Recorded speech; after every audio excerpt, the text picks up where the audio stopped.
planong magpahigayon og aggressive community testing sa mga ginailang high-risk area sa COVID-19 dinhi sa Davao City. Kini ang nahisgutan sa ulahing Coordinated Operations to Defeat Epidemic o CODE team, kundiin sa kasamtangan na lang ginapaabot ang mga gikinahanglang testing kits o mga swabber nga mangunay sa pagpahigayon niini.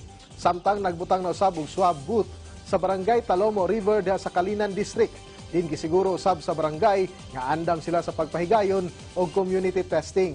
Sa interview kang Committee on Health Chairperson Councilor Mary Josel Villaperte sa Davao City Disaster Radio, gibutyag niini ang planong pagbutang og mga swabbing center sa nagkadayang distrito dinhi sa syudad. Sa Turil District, murag sa Daliao, no, and sa Bunawan kay para dili na magdasok tanan dito sa isa ka swab center. Yes. So dili sila iswab dadon ang mga specimens sa SPMC.